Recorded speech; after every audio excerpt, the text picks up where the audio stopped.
বন্ধুরা কেমন আছো সবাই? আশা করি সবাই খুব ভালো আছো। আর আমিও খুব ভালো আছি। সকালে ভিডিওটা শুরু করবো, একদম ভুলে গেছি, মনে ছিল না। এখন টাইম হলো 8টা 35। ঘড়িটা যদিও 5 মিনিট ফাস্ট আছে, তা যাই হোক চলো। এদিকে দেখো শুধু ভাত বসে দিয়েছিল, ভাত হয়ে গেছে, ভাত নামিয়ে দিয়েছি। ওদিকে ডাল সিদ্ধ হয়ে গেছে। সকালবেলা আমি এখানে দেখো এই যে এঁচড় কেটে রেখে দিয়েছি, গাছের লাস্ট এঁচড়। এরপর আর খাওয়া যাবে না, মানে এঁচড় খাওয়া যাবে, গাছের ওপরে আজ পারা যাবে না, ওগুলো সব পেকে পেকেই পড়বে। তা যাই হোক। আর এইদিকে দেখো সকালে টিফিনের জন্য আমি একটু গোলা রুটি বানিয়ে নিচ্ছি। এই যে এখানে গোলা রুটি একটু বানিয়ে নিচ্ছি। বাবু খেয়ে চলে গেলে, তোমাদের দাদাকে দিলাম, আমিও খাবো, চা দিয়ে মারাও খাবে। তো একটু গোলা রুটি বানিয়ে নিচ্ছি সকালে টিফিনের জন্য।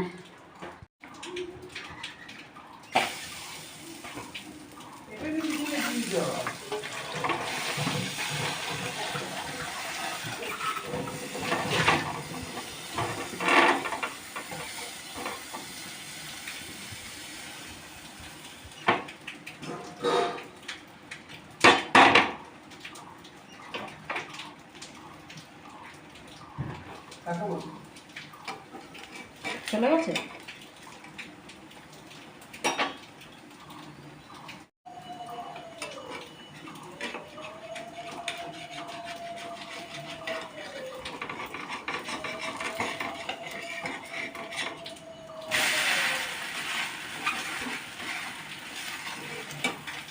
এই হচ্ছে মোটামুটি কড়া কড়া করে ভাজছি রুটিগুলো।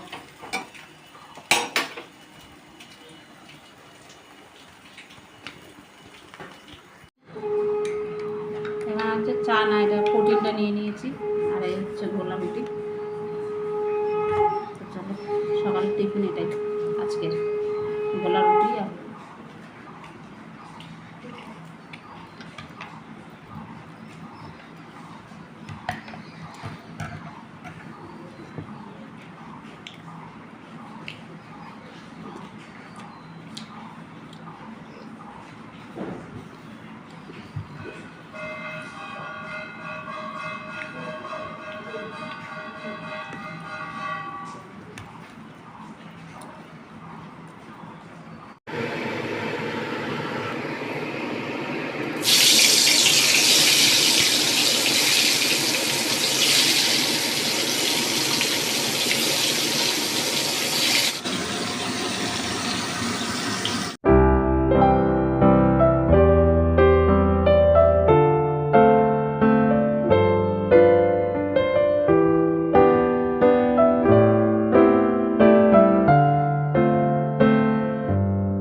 আর এদিকে বসে দিয়েছি কচুর লতি। আজকে হচ্ছে শুধু একটু রসুন আর পাঁচফোড়ন দিয়ে করছি কচুর লতিটা। আজকে আর মানে সর্ষে বাটাটা একটু কিছু দিলাম না, একদম হালকাই করছি। এদিকে এঁচড়ের আলু ভাজা হয়ে গেছে, আর এদিকে বসিয়েছি হচ্ছে এঁচড়টা ভাজতে। তো চলো এখন হচ্ছে এঁচড়ের মশলাটা করে নিই। রান্না কমপ্লিট। এখানে এঁচড়ের তরকারিটা হয়ে গেছে, দেখতে পাচ্ছ। এই যে এঁচড়ের তরকারি, এই হলো ভাত। এই যে ভাত, আজকে ভাত কেউ খায়নি এখনো, হাঁড়ি ভর্তি পুরো ভাত। আর এখানে তো এই যে পটল আর কাঁকরোল, সরি কী বলো, করলা ভেজেছিলাম, সেটা তোমরা দেখেইছো। নিচে আছে কচুর লতি, যেটা করেছি সেটাও দেখেছো। আর এদিকে হচ্ছে ডাল, ডালও হয়ে গেছে। তো চলো আমার রান্নাবান্না কমপ্লিট।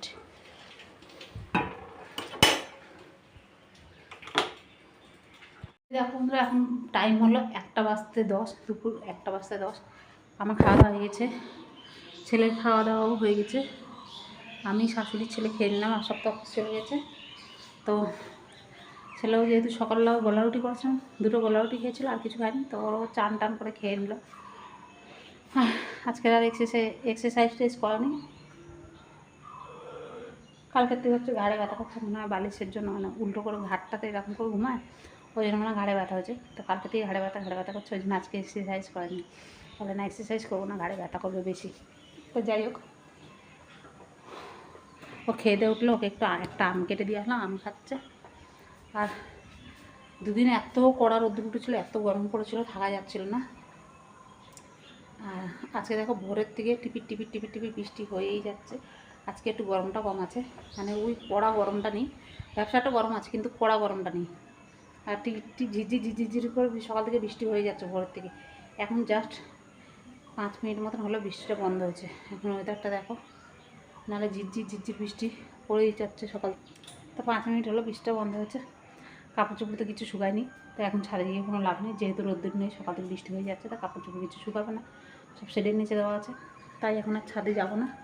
আমি আসলাম, ওষুধ খেলাম, একটু হাত মুখগুলো দিলাম। আজকে আর নাইটিটা চেঞ্জ করিনি, যেহেতু আজকে মানে সেরকম রান্নাবান্না হয়নি এখানে, তাই আজকে আর নাইটিটা চেঞ্জ করলাম না। আর রোজ তোমাদের সঙ্গে কী ভিডিও শেয়ার করবো সেটাও ভেবে পাই না, এই রান্না বান্না এইসব। তো রোজ মানে মাথা খারাপ হয়ে যায় যে রোজ কী ভিডিও শেয়ার করবো। তা যাই হোক, জানি না আর কতদিন ভিডিও দিতে পারবো। আমার ডেলিভারির টাইমে তো জানি না কী হবে, ব্লগ ভিডিওতে একটাও দিতে পারবো না। কতদিন যে দিতে পারবো না আমি তাও জানি না, যে কতদিন দিতে পারবো না সেটা তোমাদেরকে আমি আগের থেকেই জানিয়ে দিলাম, যে ডেলিভারির টাইমে কতদিন যে আমি ব্লগ ভিডিও দিতে পারবো না সেটা আমি নিজেও জানি না। তাই তোমাদের দাদাকে বলেছি যে পারলে 2-1টা করে শর্ট ভিডিও ছেড়ো, শর্ট করো। আমি তো আর নিজের কাছে মোবাইলও রাখতে পারবো না, যখন হাসপাতালে থাকবো না নিজের কাছে মোবাইলও রাখতে পারবো না, কিছুই করতে পারবো না। ওই জন্য তোমাদের দাদাকে বলেছি যে অন্তত পাবে 2-1টা করে শর্ট ছাড়তে থাকবো, 2-1টা করে শর্ট করো। ওই যখন আমাকে হাসপাতালে নিয়ে দেখা করতে যাবে করতে হবে, তখন 1-2 করে শর্ট করে করে ছেড়ো, কেন ভিডিও তো বন্ধুদেরকে দিতেই হবে। তো আর ব্লগ ভিডিও তোমাদের দাদা করতেও পারবে না। আর ও সব মানে ভিডিও সব করে আমি পুরো রেডি করে দিই, ও শুধু টাইটেলটা লিখে আপলোড করে, যেটা আমি পারি না সেটা ও করে দেয়। টাইটেলগুলো লিখে মানে ভিডিওর টাইটেল লিখে আপলোড করে দেয়। তাছাড়া মানে এডিটিং, সম্পূর্ণ এডিটিং করা, থাম্বনেল সেট করা, এগুলো সব আমাকেই করতে হয়। এগুলো তো আমাদের দাদা পারে না। ভিডিওটা রেডি করে দিলে ও তখন আপলোড করে দেয়। মানে আপলোডের তো অনেকগুলো প্রসিডিওর থাকে না, সেগুলো আবার আমি পাই না, সেগুলো আবার তোমাদের দাদা করে দেয়। তাও এখনও তোমাদের দাদাও মানে সবগুলো জানে না, মানে সব প্রসিডিওরগুলো আমার মনে হয় না তোমাদের দাদাও সব জানে। কেন এত ভিডিও ছাড়ছি ভিডিওতে সেরকম ভিউও আসে না, কিছুই আসে না। সত্যি কথা বলতে কী বলতো, এত কষ্ট করে ভিডিও বানানোর পরে ভিডিওতে যদি ভিউ না আসে না, সেই ভিডিও একদমই ভিডিও করতে ইচ্ছা করে না। সত্যি মনটা মাঝে মধ্যে খারাপ হয়ে যায়, মাঝে মধ্যে ভাবি যে এত খাটনি করে কী হচ্ছে, কিছুই তো হচ্ছে না। একটা ভিডিওতে ভিউ আসে না, কিছু না, ওই 40টা 50টা 30টা, এটা কোনো ভিউ বলে একটা ব্লগ ভিডিওতে? একটা ব্লগ ভিডিও বানাতে কতটা যে কষ্ট হয়, যারা ভিডিও বানায় তারা জানে যে কতটা কষ্ট হয় একটা ব্লগ ভিডিও বানাতে। ভিডিও বানানো, তারপরে সেটা এডিটিং করা, থাম্বনেল সেট করা, মানে সব কিছু করে কতটা খাটনি হয়, তো যারা ভিডিও করে তারা জানে। আর এখন আমার এই সময় আমার প্রচণ্ড কষ্ট হয়, ওই জন্য আমি একদিন ছাড়া একদিন ভিডিও দিই। এখন আর রোজ দিই না, ডেইলি দিই না, একদিন পর পর দিই। কারণ ভীষণ কষ্ট হয় বসে বসে এডিটিং করতে করতে, বসে রাখতে পারি না, পিঠে ব্যথা করে তারপরে বসে বসে এডিটিং করি, কষ্ট করে তোমাদের জন্য বানাই। কিন্তু তোমরা আমার ভিডিও না শেয়ার করো, না ঠিকঠাক করে দেখো, না কিছু। এখনও পর্যন্ত মানে মাঝখানে যাও ওয়াচ টাইম বেড়েছিলো একটুখানি, সেটাও কমে গেছে। শর্টের বলো, ব্লগের বলো, সব ওয়াচ টাইম সব কমে গেছে। আমি কোনো দিক দিয়ে চেষ্টা করে চ্যানেলটাকে দাঁড় করাতে পারছি না। জানি না আমার চ্যানেলটা আদৌ দাঁড় করাতে পারবো কোনো দিন কি পারবো না, সেটাও জানি না।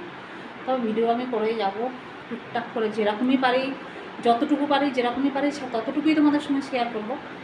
যেরকমই পারি সেরকমই শেয়ার করবো, কিন্তু দেখা যাবে চ্যানেলটাকে আমি কোনো দিন দাঁড় করাতে পারি কি না পারি। তো যাই হোক, চলো এখন একটু রেস্ট নিই। এখন তো ঘুমাবো না, এখন ওই যে বালিশগুলো, ওই যে বালিশ 5 বালিশ দেবো, ওর উপরে ধুয়ে একটু বালিশে হেলান দিয়ে বসবো। ওইটাই সাইডে প্রচণ্ড যন্ত্রণা করছে, ব্যথা করছে।